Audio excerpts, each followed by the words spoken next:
Olá, bem-vindos a mais um programa Fechamento. A gente acaba de entrar hoje aqui no quinto dia.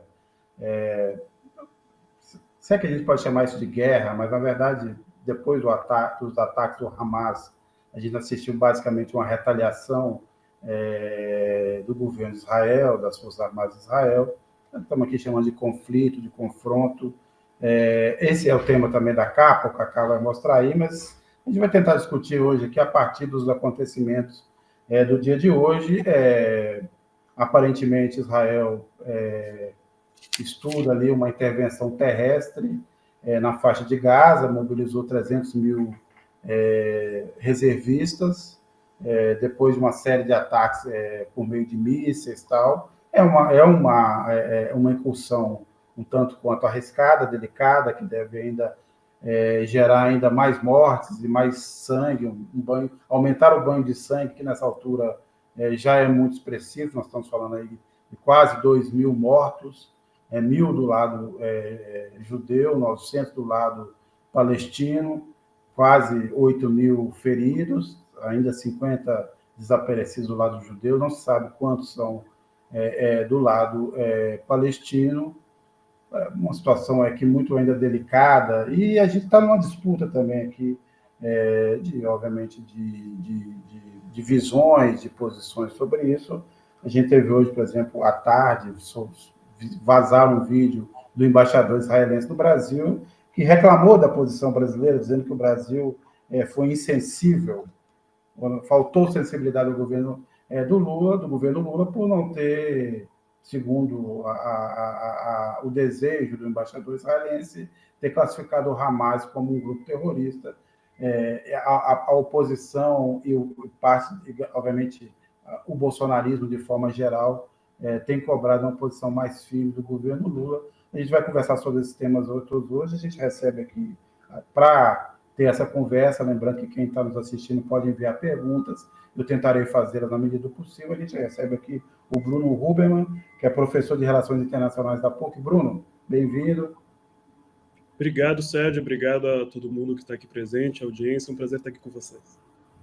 De certa forma, uma volta do Bruno a esta casa, porque o Bruno, eu vou dizer aqui, foi um estagiário do site da revista, mas ele foi inteligente e percebeu a tempo que era melhor trocar de caminho de profissão, largou o jornalismo, que fez muito bem, se especializou nos assuntos de relações internacionais, principalmente do Oriente Médio, hoje é um professor da PUC, fez uma grande opção.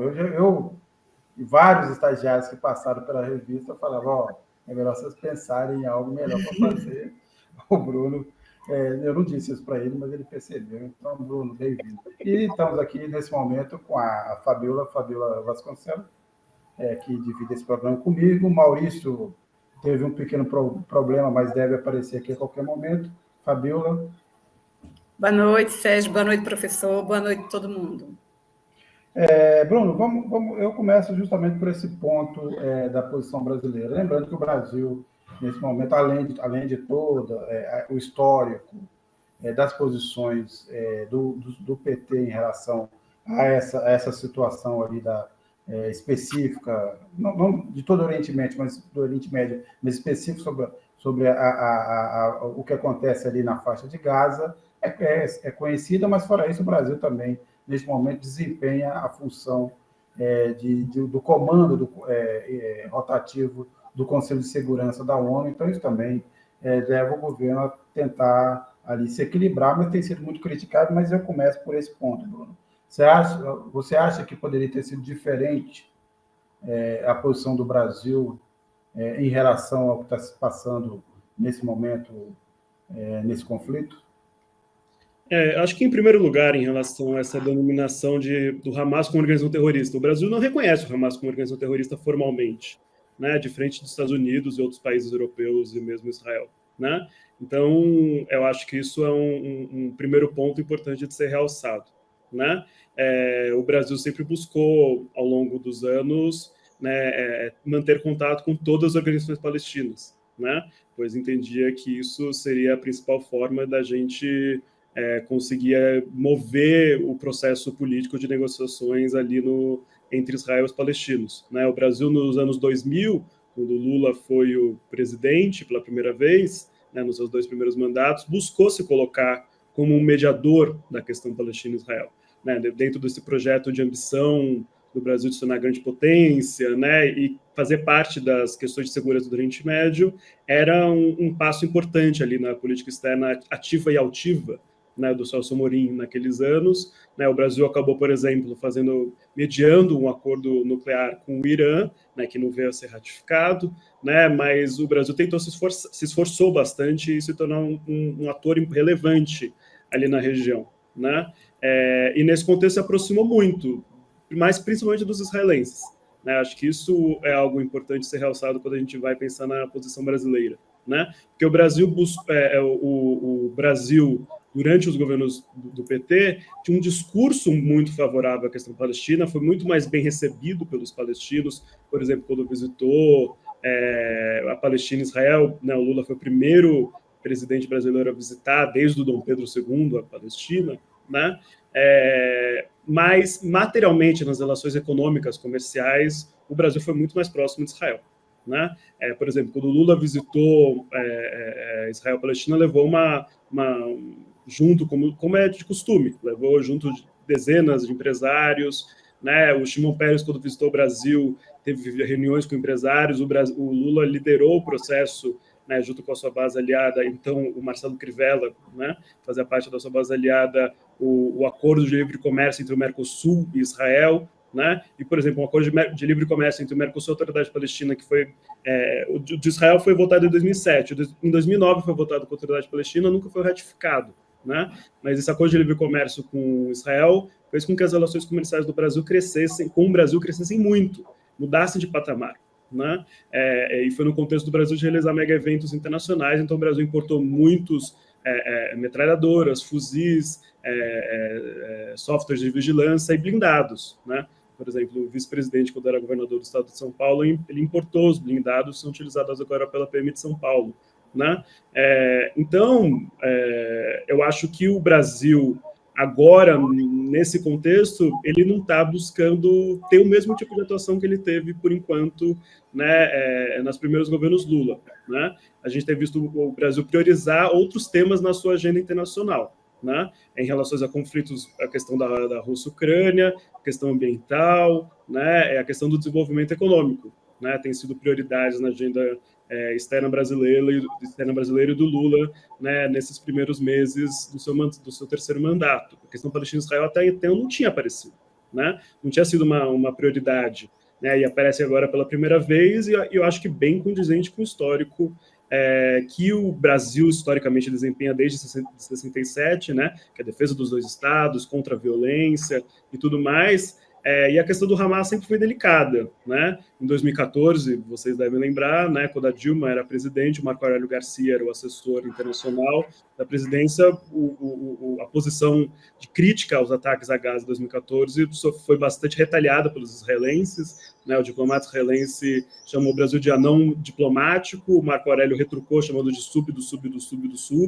né? Depois foi colocado panos quentes, o Brasil votou a favor de Israel na Comissão Internacional de Investigação da Bomba de Armamentos Atômicos e tudo mais, né? Então, e as relações foram retomadas, mas se mantiveram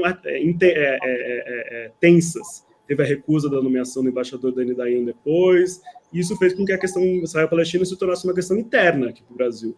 O Bolsonaro começou a instrumentalizar a questão israelense, se aproximou de Israel, primeiro a sua aproximação com os evangélicos, né? E é isso que a gente tem visto nos últimos anos. O Serra buscou politizar quando ele era chanceler, durante todo e na campanha do Bolsonaro foi a primeira vez que a gente viu Israel Palestina se tornar um ativo de campanha, né? A promessa de mudança de embaixada, a promessa de fechamento da embaixada palestina aqui no Brasil, né? Então isso passa uma transformação importante, mas eu acho que o Lula está tomando uma posição correta, né? Eu acho que, pessoalmente, talvez o Lula tenha uma posição mais radical, mas acho que, enquanto presidente da República, enquanto chefe, líder do Conselho de Segurança da ONU, eu acho que é uma posição correta, né? O Brasil não tem cacife para ter uma posição distinta nesse momento. Professor, eu queria lhe fazer uma pergunta um pouco básica, né? Até imagino que o senhor já deve ter respondido bastante de sábado até agora. Mas até para ilustrar melhor, para o nosso público entender o que está acontecendo, eu queria que o senhor comentasse sobre qual a motivação do Hamas ao iniciar o ataque sábado, sabendo que o exército israelense é um dos mais poderosos do mundo e da superioridade bélica, né, de Israel. Quais são as chances, né, do Hamas sair vitorioso dessa guerra? Praticamente ela não existe. Então, eu queria que o senhor comentasse um pouco o que motivou esse ataque. Sim, acho que militarmente o Hamas, acho que ele nunca tem esperança de ganhar um confronto. Não é esse o objetivo quando o Hamas faz uma ofensiva como fez essa, né? Na declaração formal, as declarações que têm sido feitas, as declarações são defesa dos territórios palestinos e defesa dos locais sagrados, né? Isso é o declarado. A gente pode inferir Opa! Então, o professor deu uma rápida travada, ele deve voltar daqui a instantes ao ar. Eu vou ler aqui alguns dos comentários que chegaram. O Carlos Almeida: estou vendo os aviões da FAB indo e voltando do Brasil para Israel, com o pessoal que pediu repatriação. Vamos lembrar que em 2021 não conseguiram fazer viagens para Manaus para levar os cilindros. Voltou. Tá, continua, pode continuar. Tinha caído, desculpa? Sim, caiu. Então, eu acho que nos acordos de Abraão, eu estava falando, né? Então, foi firmado esses acordos de Abraão em 2020, né? Que aproximou Israel, normalizou as relações de Israel com Emirados Árabes Unidos, Marrocos, Sudão e Bahrein, e mais recentemente a gente tinha essas discussões de normalização das relações Israel e Arábia Saudita, né? A Arábia Saudita é o principal ator político do Oriente Médio atualmente, né? Que está fazendo muito bem esse jogo de barganha entre China e Estados Unidos. É só ver, né, uma semana antes juntou com os BRICS, na semana seguinte estava fazendo normalização de relações com Israel, intermediadas pelos Estados Unidos, né? Então, eu acho que o ataque ele serve para demonstrar tanto para as populações árabes, né, como para os Estados Unidos, como para os israelenses, que os palestinos estão ali, estão vivos e vão continuar resistindo, né? Porque eu acho que o grau de normalização do que acontecia em Gaza, essa prisão a céu aberto, 2 milhões de pessoas vivendo sob inúmeras restrições que a gente pode se aprofundar em seguida, era essa festa de música eletrônica que era sendo realizada a 5, 6 quilômetros da fronteira de Gaza, né? Esse é o grau de silenciamento que a questão palestina chegou, né? Que milhares de pessoas estão reunidas a pouquíssimos quilômetros de 2 milhões. Professor, travou novamente. Bem, voltando aqui, enquanto o professor aí volta, avisa ele, por favor, Cacá. Mas aqui, voltando aos comentários. Então, eu estava falando que não conseguiram fazer... Voltou?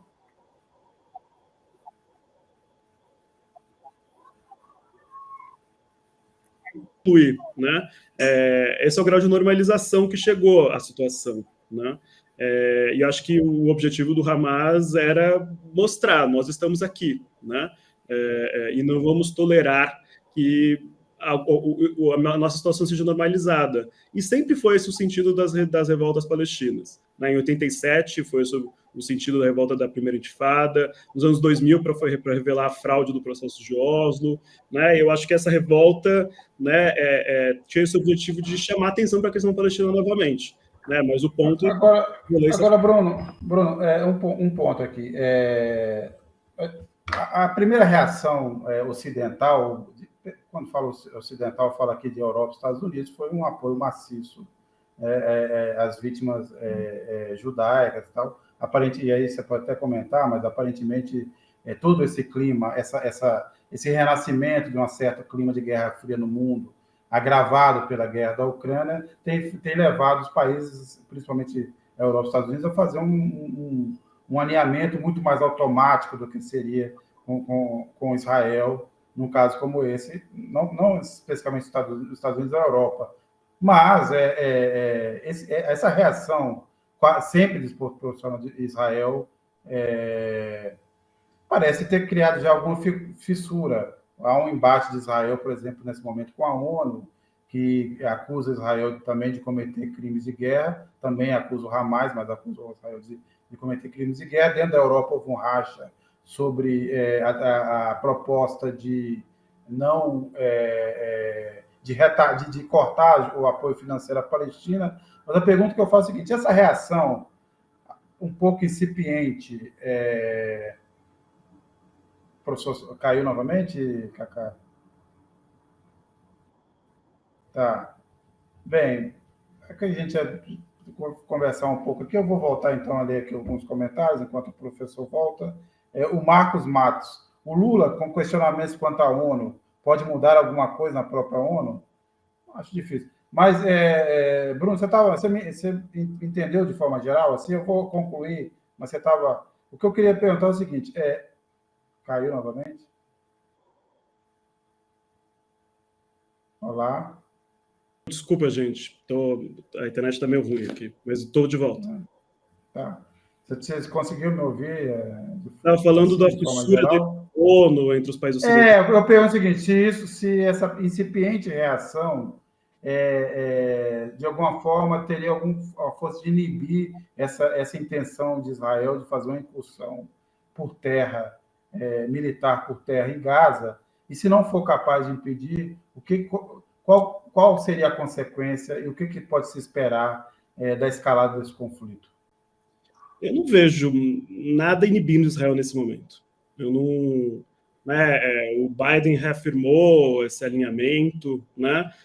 Israel está em conflito com a ONU há muitos anos, né? É um conflito, porque a ONU de alguma forma tem posições liberais, tem uma influência de países do terceiro mundo, né? Principalmente na Assembleia Geral, né? Então votos na Assembleia Geral são majoritariamente contrários a Israel. Então, por favor. Bem, estamos com uma certa dificuldade aqui, vamos ver se ele consegue voltar. Ainda não voltou. Voltou? Para Israel, né, é uma coisa e que o Bolsonaro reproduziu, por exemplo, né, de que as Nações Unidas seriam essa coisa do globalismo e tudo mais, né? É algo que, em certo sentido, é Israel que lançou essa pedra e vários antiglobalistas reproduziram, né? O primeiro chanceler, né, do Bolsonaro fazer esse discurso e tudo mais, né? Então, eu não vejo nada nem ninguém impedindo os crimes de guerra que Israel está cometendo, né? E eu acho difícil prever ainda o que pode acontecer, porque ações terrestres em Gaza sempre são difíceis de ser realizadas, porque Gaza é a região urbana mais densamente povoada do mundo, né? A maior densidade urbana do mundo. E ações em ambientes urbanos são bastante desafiadoras para grandes potências, né? Porque o ambiente urbano ele cria uma dificuldade muito grande para ações terrestres, né? Por exemplo, os guerrilheiros eles podem se esconder dentro de edifícios, é difícil você distinguir de um guerrilheiro de um civil comum, né? Por isso que ações em ambientes urbanos as grandes potências, a grande desigualdade de força, ela diminui. E por isso que eles preferem ataques aéreos, né? Porque daí você faz um ataque aéreo, dizima tudo e segue o jogo. Então, o que eu temo que possa acontecer é eles dizimarem Gaza como Jenin foi dizimado em 2002, né? Durante a segunda intifada. Deu uma travada, vamos ver que ele volta. Eu vou ler aqui mais. Vou ler aqui mais uns comentários. O Arivaldo Ari. Vejo que Israel, que é uma superpotência em segurança, deixou o Hamas invadir. Ou seja, combinou para que pudesse ter motivo para atacar a Palestina. A Maria Canuto. Penso que o Hamas fez o ataque para chamar a atenção do mundo à sua causa palestina. Bruno, voltou? Vai lá, continue, por favor. Então, durante a segunda intifada, os israelenses dizimaram Jenin com bombas, tratores, bulldozers, tanques de guerra, né? Então, eu acho que o que pode acontecer é uma tentativa semelhante, né? De você, isso foi uma forma de você acabar com as forças guerrilheiras em Jenin, né? Por exemplo, o Gantz, né, que é o líder do Partido Azul e Branco, que agora está na coalizão governista, né, que foi formada hoje em Israel, quando ele era o general responsável pelos ataques a Gaza no início dos anos 2010, ele falou que iria levar Israel de volta para a Idade da Pedra. Né? A gente tem visto declarações muito semelhantes nos últimos dias. Né? Palestina ou Israel? Palestina, né? Levar os palestinos de Gaza de volta à Idade da Pedra. Né? E a gente tem visto demandas de civis israelenses falando que eles têm que flatten out, né? Tem que tornar liso Gaza, ou seja, como se fosse um estacionamento. Vários israelenses têm falado isso nos últimos dias. É a demanda da população israelense mais à direita, né? E eu acho que esse desejo por sangue está nas elites de fazer algo agressivo, né? Não pode ser algo parecido, né? É o urbicídio que a gente fala, a destruição do ambiente urbano, né? Dessa forma você destrói o ambiente onde os guerrilheiros se protegem, né? Agora, nessa altura, Israel também, ao tomar essa decisão, também, vamos dizer assim, sacrifica os reféns israelenses na mão do Hamas. Parece não ser mais uma preocupação do ponto de vista de segurança. Um dos ministros de extrema-direita, o Smotrich, né, falou que os reféns podem ser sacrificados, né? Eu acho que eles não têm preocupação com os reféns nesse momento, né? Então, se eles tivessem preocupações, teriam aberto negociações. Só um minuto, Fabíola, só para ler um comentário. O Antônio Carlos: Israel comete crimes de guerra com o consentimento dos Estados Unidos e da União Europeia. A população civil de Gaza seguiu as instruções do exército israelita, escondendo-se em abrigos, mas as bombas também atingiram o local. O Estivalete Teixeira: a CNN mostra agora que já combate mísseis no norte de Israel, tanto das colinas do Golã como no sul do Líbano. E o Marcelo Silva: isso não tem nada a ver com esquerda, direita, Bolsonaro ou Lula. Foi um ataque terrorista e pronto. Fabíola? Professor, eu queria saber a sua avaliação. Você falou agora há pouco, né, do posicionamento do presidente Lula, né, em relação ao conflito, mas eu queria que o senhor comentasse também o desdobramento disso, né, porque isso vai para o debate público e a gente viu que tanto a direita como a esquerda criticaram, né, o posicionamento do presidente, e a direita se queixando porque ele não tratou o Hamas como uma organização terrorista, e a esquerda porque ele não defendeu os palestinos. Eu queria uma avaliação sua sobre esse debate, essa polarização que se dá, né, no país, inclusive num assunto como esse, no debate internacional. Eu acho que o resultado disso é porque a esquerda ficou vinculada com a questão palestina e a direita ficou vinculada com Israel, né? De alguma forma, né? E é difícil porque a resolução passa por uma conciliação, né? A resolução não vai passar por uma separação, né? Você tem que conciliar os israelenses com os palestinos, né? Então, você ter uma posição, eu acho que sóbria em relação à questão Palestina e Israel é muito difícil mesmo, né? Porque, por exemplo, se for provado que o Hamas, de fato, chegou nessa festa de música eletrônica e matou 150 pessoas de uma forma indiscriminada, isso é indefensável, não é? Isso não é um ato de resistência, né? Isso é um massacre, né? E apesar dos palestinos terem sofrido centenas de massacres, e eu digo centenas porque foram centenas ao longo dos últimos anos, né? Eu não vejo isso como algo estratégico, né? Os militantes do Hamas vêm, né? Mas o benefício de trazer isso. Então, nesse contexto, fica muito difícil você ser um defensor, porque você defende os palestinos, defende a causa palestina, né? Mas se manter como um defensor do Hamas nesse contexto se torna muito difícil no cenário internacional, né?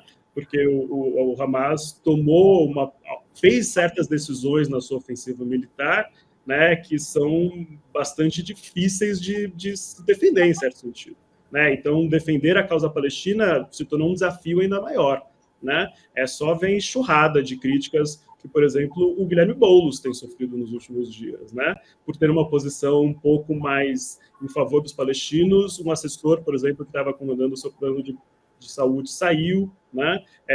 Então, a gente vê a direita buscando instrumentalizar, porque a direita tem o poder, né? O poder dos meios de comunicação, o poder das instituições internacionais, o poder do Estado, de uma forma geral, né? E tem a posição hegemônica, né?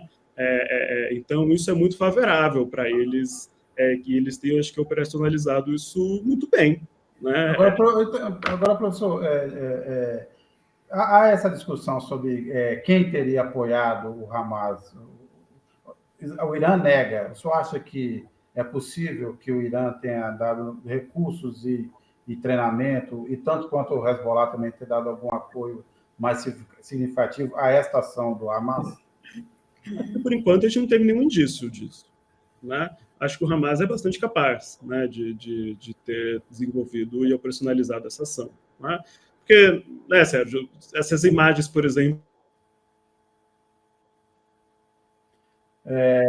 Travou, ele vai voltar daqui a pouco. Antônio Carlos, aqui que estamos acompanhando. Netanyahu ignora o direito humanitário internacional. Voltou? Vamos lá, Bruno. Então, por exemplo, essas imagens dos soldados subindo a fronteira de Gaza com esse parapente, esse negócio improvisado, né? Não está demonstrando nenhuma grande tecnologia aí que foi utilizada, né? Eles quebraram a cerca com um trator rural, né? A gente não vê nenhuma grande inovação tecnológica. Os drones utilizados eram bem rudimentares, até onde a gente viu, né? Acho que foi uma operação bastante planejada, se contou com auxílio internacional, né? Os seus aliados não estão admitindo, nem o próprio Hamas, né? Os Irã e o Hezbollah são aliados, né? Um líder iraniano falou: nós não ajudamos, mas beijarei a mão de quem planejou essa ação, né?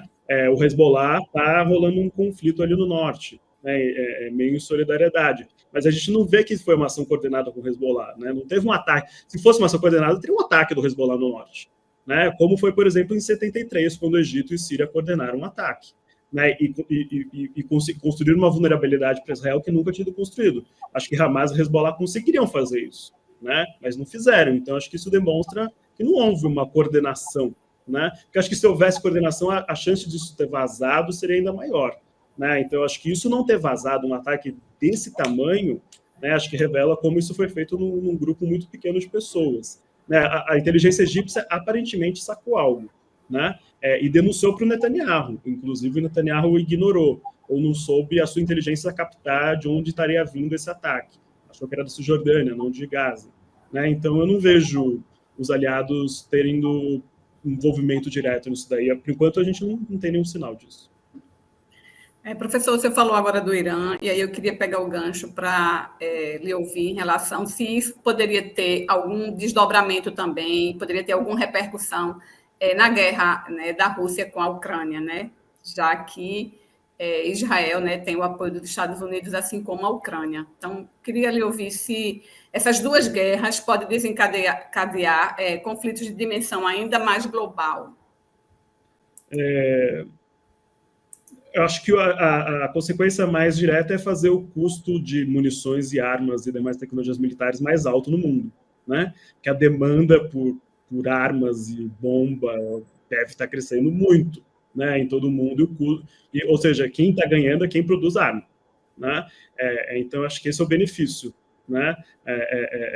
Direto da correlação entre esses dois conflitos. Né? Fazia tempo, acho que o mundo não tinha dois conflitos de tamanha vultuosidade, talvez, a gente possa dizer assim, né? Simultaneamente, né?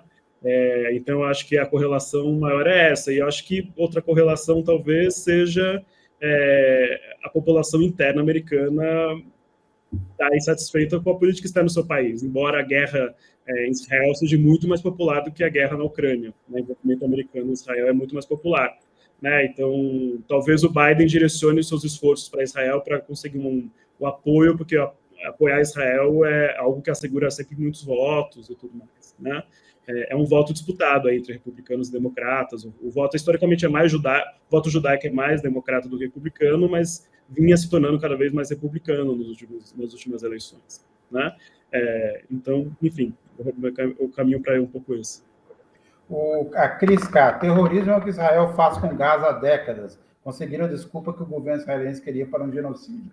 Agora, professor, obviamente, como acontece nesses momentos, e me parecia inevitável, o próprio Netanyahu fez o apelo por um governo de emergência nacional, apelou à sobrevivência da própria Israel, e você teve uma autorização, vamos dizer assim, uma composição dos partidos de oposição e de situação para enfrentar esse momento, e, obviamente, dando carta branca para que o Exército faça o que os israelenses, como o senhor disse, estão clamando. Agora, a pergunta é, passado esse momento,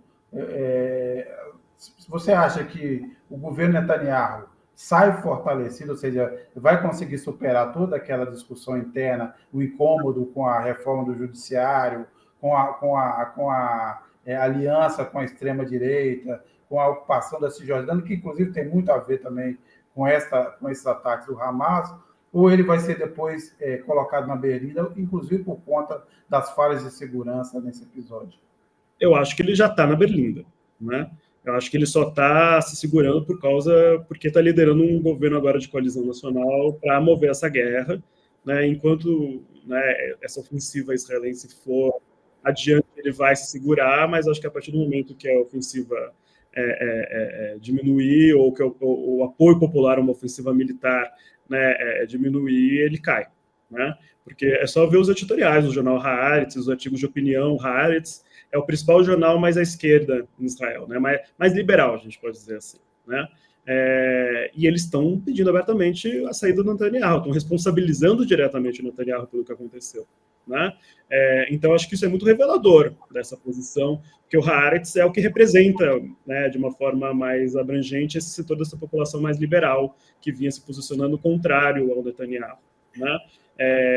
E o Netanyahu sempre se colocou como um czar da segurança, um homem forte, né, para a segurança, e ele mostrou agora uma vulnerabilidade, uma falha gigantesca, né? Eu acho que mover uma guerra agressiva busca fortalecer a imagem dele, né? Mas eu acho difícil ele se manter, ele já está muito desgastado, né? Não é como o George Bush filho lá depois do 11 de setembro, que moveu a guerra e conseguiu se fortalecer, né? Ele estava acabado de começar o governo. Não, Netanyahu tem 20, 30 anos nas costas, inúmeros casos de corrupção, né? Uma extrema-direita cada vez mais radical aí, que ele tem que controlar de alguma forma, né? Então, eu vejo ele como carta marcada. Vamos ver quem acende. Eu acho que quem pode substituir ele é alguém muito pior, né? Eu acho que isso que pode acontecer. Professor, eu vou ler aqui uma pergunta do nosso colega Maurício, que ele teve um probleminha técnico, não pôde participar, mas ele queria saber se haverá mudança na atual tentativa de entendimento de algumas nações árabes com Israel, notadamente a Arábia Saudita. Eu acho que isso paralisou pelo momento, né? Eu não vi declarações diretas a respeito disso ainda, né? Mas eu acho que isso puxou o freio de mão nessas negociações, com certeza. Porque a Arábia Saudita ela vinha sinalizando um pouco se aproximar dos palestinos, nas últimas semanas, né, entrou para o BRICS, isso foi umas sinalizações, né, de afastamento com Israel, mas na última semana teve uma aproximação muito grande, né? Você entrava, por exemplo, no The Economist, tinha 5 matérias sobre a aproximação entre Israel e Arábia Saudita na semana passada que eu estava lendo, né? Era o assunto da semana do Oriente Médio. Então, com certeza, isso puxa um freio de mão, e eu acho que isso, talvez, no que a gente pode enxergar, talvez seja a principal consequência geopolítica, por enquanto, dessa ofensiva do Hamas. Eu só acho que essa aproximação que estava se fazendo em Israel e Arábia Saudita, como havia uma certa esperança ali, ela poderia abrir uma possibilidade do reconhecimento da autoridade palestina, não sei se caminhar para a solução dos 2 estados, mas pelo menos para inserir, porque me parece que esse era um dos pontos da negociação da Arábia Saudita. Havia realmente, era um caminho que poderia ser traçado e que agora, de certa forma, está paralisado ou mesmo será jogado pela janela? Acho difícil, Sérgio. Por exemplo, em 79, quando foi firmado o primeiro acordo de paz de Israel com uma nação árabe, com o Egito, né, do Sadat, que era o sucessor do Nasser, né, que ganhou a guerra do Yom Kippur, pelo menos politicamente, isso abriu as possibilidades de negociações. A criação de Estado da Palestina e da paz foi inserido nos acordos de Camp David. Nada foi feito, né? Então, eu acho que os sauditas eles têm buscado jogar cada vez mais com a questão palestina discursivamente nas últimas semanas, né? Inclusive, teve alguns exemplos de aproximação nos últimos meses, né, que eu mencionei, e como você mencionou, isso poderia estar fazendo parte do acordo, mas eu não vejo os sauditas pressionarem Israel para isso, né? Porque a Arábia Saudita nunca foi verdadeiramente solidária com a causa palestina, né? A gente nunca viu os sauditas se mobilizando, as elites eu estou falando, né? O Estado, o governo, né? Não estou falando da população civil saudita. Eu estou falando das elites se mobilizando de uma forma verdadeira. Então, o que a gente vendo nos últimos anos é Israel normalizar as relações políticas em detrimento da resolução da causa palestina. Isso vinha sendo muito bem sucedido. Eu acho que isso que incomodou muito os palestinos. Né? Os palestinos viam essas lideranças como grandes traidores. Inclusive, palestinos participaram desse processo, importante ressaltar. Né? Porque ganhar muito dinheiro, né, nesse processo. E isso sempre foi a ambição dos Estados Unidos. Né? Os processos de Oslo dos anos 90 só aconteceram, o Israel só aceitou participar porque o grande objetivo era criar uma área de livre comércio que iria do Marrocos ao Irã, né, à Arábia Saudita. Isso sempre foi a grande ambição dos americanos, que era a época que eles estavam criando o NAFTA, que estavam tentando criar a ALCA, né, e criar uma ALCA ali no Oriente Médio era a ambição, e resolver a questão Palestina-Israel estava no centro. E o que eles estavam fazendo é fazer essa área de livre comércio sem resolver a questão palestina. Né? Eu acho que a relação Israel-Arábia Saudita era o ponto central aí. Era a carta final, talvez. Né? Isso, os palestinos iam ficar ainda mais sem poder de barganha. Né? Eu acho que a oficina do Hamas freou isso e mantém o poder de barganha da causa palestina. Essa é uma sinalização que vocês não vão fazer paz enquanto aqui tiver guerra. Você falou dos Estados Unidos, a gente vai ter eleição, né? Nos próximos meses, a gente está no processo já eleitoral lá. O que significa se Trump volta à presidência da República nos Estados Unidos para o Oriente Médio? A situação para os palestinos tende a piorar ainda mais. Né? O Biden talvez seja o líder democrata mais amigo de Israel, né? Que a gente viu. Porque o Obama foi o mais crítico, mas mesmo assim não conseguiu fazer nada. Né? Foi durante os governos Obama que as negociações políticas acabaram, em 2014. Né? O Bill Clinton, super amigo, mas pressionou pelos acordos de paz e tudo mais. O Carter, bastante crítico, até hoje, um apoiador da causa palestina. Né? Próximo dos seus 100 anos. Então, o Biden já falou no passado, né? Se Israel não existisse, nós teríamos que criar, porque ele é um grande representante dos nossos interesses no Oriente Médio. Então, pode piorar, mas o Biden já é muito ruim. O Biden já manteve todas as políticas do Trump. Né? O Biden manteve a transferência da embaixada, o Biden manteve o reconhecimento das colinas do Golã, o Biden manteve o corte de ajuda internacional para os palestinos. O Biden retomou as relações diplomáticas com a OLP, algo que, né, ou seja, dá uma aliviada. Né? O Trump volta com o jogo duro, provavelmente se ele volta, né, e permite, por exemplo, se há uma aliança, se há um Trump e um governo liderado pela extrema-direita israelense, é aí que o bicho vai pegar. Né? Porque o Netanyahu e o Biden, o Netanyahu ainda é meio moderado. Né? Ele está numa colisão de extrema-direita, mas tem que lembrar, o Netanyahu é ainda meio moderado. Tem gente muito mais radical, né, demandando uma limpeza étnica radical. Né? Então, acho que o Trump voltar significa um farol verde para isso acontecer. Agora, existe algum país, algum grupo capaz de exercer alguma influência de mediação nessa história, ou a gente só vai ter que realmente assistir, isso só acaba quando Israel quiser? Os Estados Unidos, obviamente. Né? Acho que, só para comentar os Estados Unidos, né? Embora as elites políticas americanas elas ainda sejam bastante aliadas com o Israel, a gente vê nas bases, por exemplo, do Partido Democrata e nas bases da comunidade judaica uma solidariedade muito maior com a causa palestina que a gente nunca viu antes na história. Né? Então, os representantes do Partido Democrata, os representantes judeus no Congresso não representam as bases jovens. Né? Então, acho que uma mudança geracional pode ser uma mudança na posição dos Estados Unidos. Né? Mas isso é algo que eu falo de médio prazo, né? Daqui 10, 20 anos.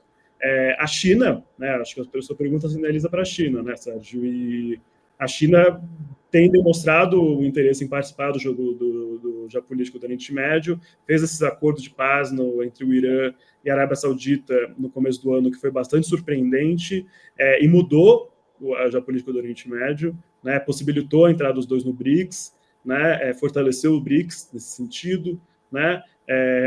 E o Xi Jinping sinalizou que gostaria de participar mais ativamente da mediação na questão Israel-Palestina. Mas a gente vê nesses dias, a China é um ator completamente relevante nesses dias. Né? as declarações da China não importam muito. A posição da China não importa muito. A China não tem capital político nessa questão para ainda ser mediadora, né? Ainda é muito dominada pelos americanos e pelos europeus. Eu gostaria que a China se tornasse um ator relevante. A China em conjunto dos BRICS. Eu acho que ele seria um ator muito bom, né? Porque a China é muito próxima de Israel, a Rússia era muito próxima de Israel até a guerra, e o Putin é muito próximo de Israel, e acho que isso pode ser retomado de alguma forma.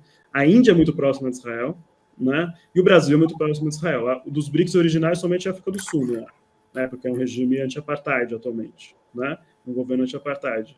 Então, as lideranças originais do BRICS acho que podem se posicionar como novos atores aí, e eu desejaria que eles se posicionassem dessa forma. Eu acharia que seria uma atuação muito importante do BRICS, uma contribuição do BRICS, né? Geopolítica, algo que o BRICS ainda não sinalizou que desejaria fazer, mas eu acho que seria muito bem-vindo. Bem, a gente recebeu aqui o Bruno Huberman, professor de Relações Internacionais da PUC. Bruno, obrigado pela participação. Esperamos recebê-lo aqui mais vezes aqui no programa e até a próxima. Obrigado. Um abraço. Foi um prazer estar aqui com vocês. Tchau, tchau. Valeu. Tchau. Bem, a gente está aqui já caminhando também para o final. Fabíola, obviamente a gente falou que não havia como escapar de concentrar nesse assunto, embora estejam acontecendo também outros fatos. Hoje o jornal o Globo deu mais detalhes do que seria a delação premiada do Mauro Cílio, o ajudante de ordens do Bolsonaro. Ele disse que o Bolsonaro pediu alterações na tal minuta golpista. O próprio Globo já tinha dito também, na segunda-feira, já tinha divulgado, que o Mauro Cid disse que o general Walter Braga Neto, que foi candidato a vice na chapa do Bolsonaro, era o elo entre o Planalto e os acampamentos golpistas aí nas portas militares. O que você acha disso, Fabíola? Quer dizer, justamente vai se consolidando o que mais o Bolsonaro temia, que era o Mauro Cid, não tratar do caso das joias, que é até secundário e menor, mas envolvê-lo, né? Porque até esse momento, até há pouco tempo, você não tinha uma ligação direta do Bolsonaro com os atos golpistas do 8 de janeiro, mas essa declaração do Mauro Cid parece preencher essa lacuna na investigação, não? Eu acho que a investigação da Polícia Federal e essa delação de Mauro Cid vai revelar muita coisa e vai, com certeza, chegar no Bolsonaro.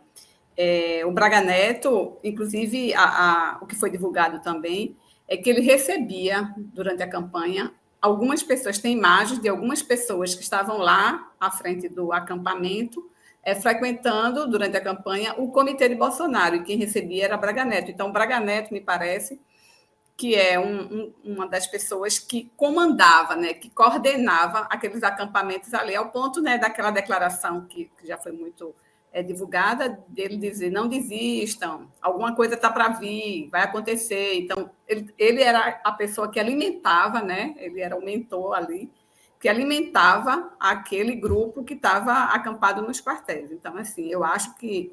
E ele, inclusive, deveria ter ido depor, só não foi depor na CPMI, porque o presidente, né, da comissão fez uma manobra e descartou essa possibilidade do depoimento dele. Então, mas eu acho que muita coisa ainda vai ser revelado aí e vai chegar a Bolsonaro com certeza.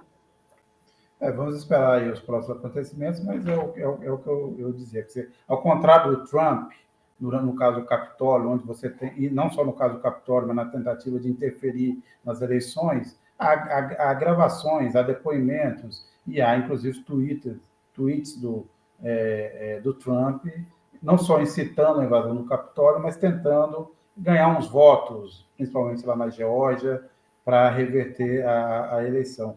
Até agora, assim, do ponto de vista, você tinha vários indícios de que era impossível o Bolsonaro não saber e não participar dos acontecimentos, mas você não tinha uma prova cabal. Lembrando que ele fugiu para Miami, se escondeu lá e ficou em silêncio. Aliás, isso como tática para não ser envolvido nesse caso, mas agora o Mauro Cid está entregando, e isso coloca o Bolsonaro na mira, inclusive a CPI do 8 de janeiro, conforme uma reportagem também nessa semana, na edição de Carta Capital assinada pelo André Barrocal, tende a pedir o indiciamento do Bolsonaro por incitar o golpe de Estado e vamos ver qual será a reação tanto do Supremo quanto das investigações da Polícia Federal, quer dizer, o que resultará disso tudo. E isso é o mais próximo, o mais firme que pode ter de uma possibilidade do Bolsonaro ir parar na cadeia, entre tantas acusações que ele enfrenta. A gente também teve hoje a condenação do Thiago Brenan, foi condenado a 10 anos e 6 meses por estupro, e também temos o Ministério Público pedindo a condenação do deputado Fernando Cury, aquele deputado que assediou a colega Isa Pena no plenário da Câmara da Assembleia Legislativa de São Paulo, não sofreu nenhuma retaliação mais expressiva, e agora o Ministério Público pede a sua condenação. Bem, Fabiola, você tem alguma dica da semana para quem nos assistiu? Bom, eu acho que a dica é ficar de olho no que vem a semana que vem, né? Na próxima semana, que vai ter o julgamento de Bolsonaro, mais um julgamento de Bolsonaro no TSE, né? Ele já ficou inelegível pelo tribunal, e tinha 2 novos julgamentos que iriam começar esta semana, que foram adiados para a semana que vem. Então, são vários, mas a gente tem que acompanhar, porque ele ainda tem muito que responder, muitos inquéritos aí que ele vai precisar responder, e o Tribunal Superior Eleitoral vai começar a semana que vem 2 novos inquéritos. Bem, eu só sugiro também que vocês continuem acompanhando aqui nos canais da Carta Capital, no site, no YouTube, a cobertura desse conflito no Oriente Médio, o conflito entre o Hamas e Israel. Também queria fazer um apelo aqui, a revista está num momento muito delicado, muito difícil, e a gente está realmente precisando de um apoio de quem nos assiste, de quem nos acompanha, de quem apoia o trabalho do Carta Capital. Então, há muitas maneiras de participar. Pode fazer um Pix, pode fazer uma doação aqui pelo canal, pode assinar tanto a revista impressa como a digital, comprar na banca. No próprio site também há alguns modelos de contribuição lá pré-definidos. Então, o que você achar melhor e também o que for possível ajudar, a gente agradece, porque é um momento difícil, particularmente muito difícil da revista, e a gente está precisando desse apoio para continuar nosso trabalho, lembrando que a revista está aí há 29 anos e tentando cumprir da forma mais correta o seu papel na contribuição da diversidade de opinião no Brasil e fazendo um jornalismo crítico e honesto em prol do desenvolvimento de uma menor desigualdade, de um país mais justo, de um país mais moderno. Então, a gente conta com o apoio de vocês. Eu agradeço muito quem nos assistiu até agora, agradeço, Fabiola, mais uma vez, por dividir esse programa comigo, e eu desejo, obviamente, todo mundo aí um bom feriado, divirtam-se, aproveitem e leiam a revista. Amanhã é um dia de feriado, é um bom dia para ler a revista. Fabiola, pessoal, até a próxima. Boa noite, gente. Já notou como os jornais de maior circulação do Brasil estão sempre unidos na defesa de pautas como controle de gastos públicos, Banco Central independente e a firme oposição a qualquer iniciativa para taxar os 10% mais ricos, aqueles que abocanham 60% da renda nacional? Pois é, esse monocórdio discurso único da mídia tem raízes profundas. Somente 5 famílias controlavam metade dos veículos de comunicação de maior audiência do país em 2017, segundo a ONG Repórteres Sem Fronteiras. E o pior, essa concentração está aumentando com a compra de grupos de mídia por bancos e corretoras. Agora, refresque a memória. Você lembra qual foi a primeira publicação a denunciar os abusos da Lava Jato? Muito antes do vazamento daquelas conversas que comprovaram o conluio do juiz Sérgio Moro com procuradores da República para prender Lula? Recorda-se de quem desde o primeiro momento denunciou que o impeachment de Dilma Rousseff era um golpe? Nadar contra a corrente sempre foi a nossa especialidade, mas também nos cobra um preço alto. Carta Capital sofreu boicote sistemático dos governos Temer e Bolsonaro, inclusive com pressões para que grandes empresas deixassem de anunciar na revista. Só sobrevivemos nesse período graças à inestimável contribuição dos nossos assinantes e apoiadores individuais, trabalhadores como eu e você que ainda sonham com um país mais democrático, justo e inclusivo. Somos muito gratos a todos que nos apoiaram nesse momento. Mas o perigo não passou. A concentração do mercado publicitário nas chamadas Big Techs tem ferido de morte veículos com estrutura bem mais robusta do que a nossa. Imaginem o impacto desse fenômeno em quem nunca pôde contar com o apoio de grandes empresas e grupos financeiros. E é por isso que renovamos o pedido de apoio. Só conseguimos manter o jornalismo corajoso, honesto e transparente de Carta Capital com as contribuições de nossa comunidade. Não adianta criticar a mídia corporativa e não apoiar quem sempre esteve ao lado da democracia, da diversidade e dos direitos humanos. Faça sua parte. Contribua com Carta Capital. Faça uma assinatura para receber a revista em sua casa ou faça uma assinatura digital. Se você não pode assumir um compromisso mensal agora, doe qualquer valor em nosso site ou no Superchat durante as nossas transmissões ao vivo pelo YouTube. Valorizamos igualmente todas as formas de contribuição, não importa a quantia que você possa despender, porque temos clareza de que juntos somos mais fortes e podemos vencer o discurso único da mídia.